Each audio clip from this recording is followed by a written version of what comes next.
So let's look now at transitions. So transitions are a mechanism to provide instead of an immediate change to a property on an element, it can be a slow change. So let's look at an example. I've got this HTML, which is just got up, down, left, and right list items. So let's demonstrate that. So there we go there. And so I want to go ahead and add a change on a hover. So we'll do a list item.hover, and I want to change the color to red. Okay, so I'll do a save, and I can see now that that's not working.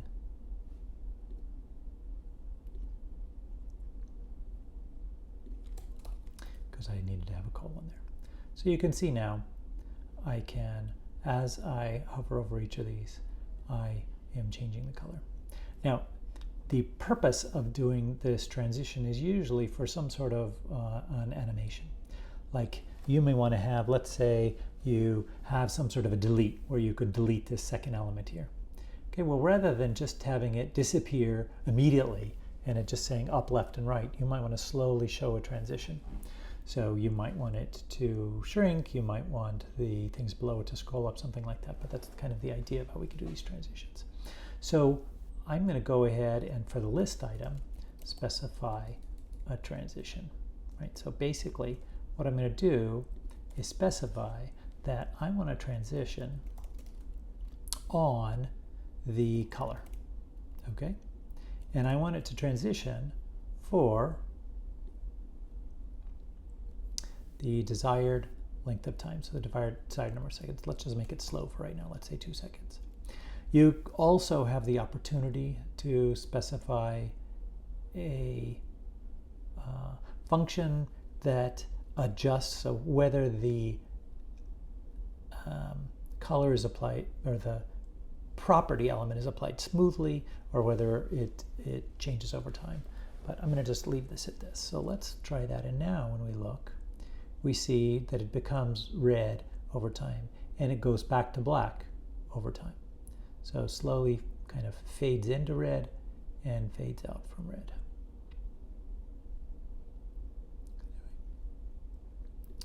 Let me add in an onset.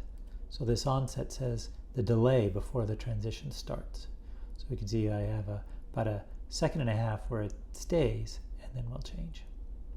Normally you'd want these much smaller, right? You might want something like, something like this, so that it doesn't just seem so abysmally slow. Okay.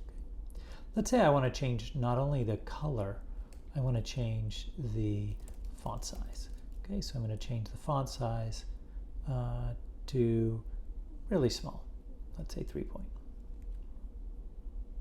Okay, so what's happening here is we've got one property that's changing immediately, and we've got one property that's changing slowly. It's probably hard to tell, but what's happening is the font size is changing immediately, and then the color is changing slowly. So let's say we want both of those to change. You might think we could do this, but we cannot do that. Okay, and the reason for that, as we say, we have this warning down here, the property transition is overwritten. So we're overriding the transition property, and we don't want to overwrite it. We want to augment. So the easiest thing to do would probably be add a comma, and then we can go ahead and add in the font size as well.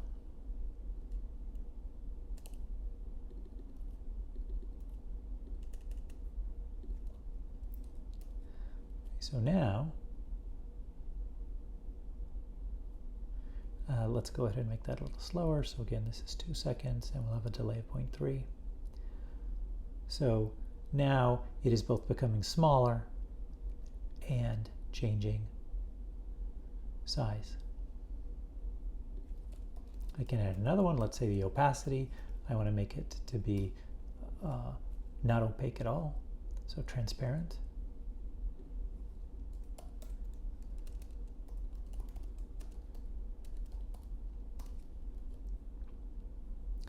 And now I'll click, let's say, on down, and we can see it just disappears. In fact, let's not update the font size or the color. Let's just look at what happens to the opacity. So it just kind of disappears and reappears, disappears and reappears.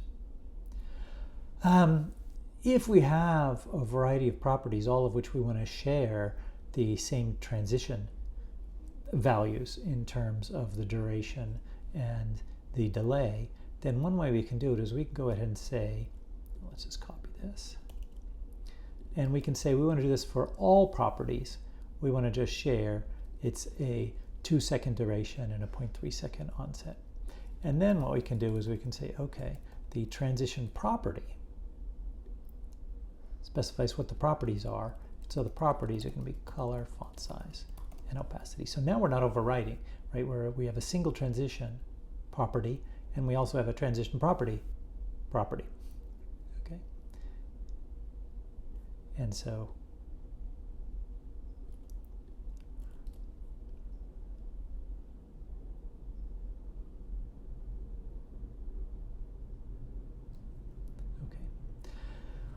So that's transitions. Commonly, so we're just showing hover as a way to specify a transition. Often what you'll do is you'll be programmatically changing your properties.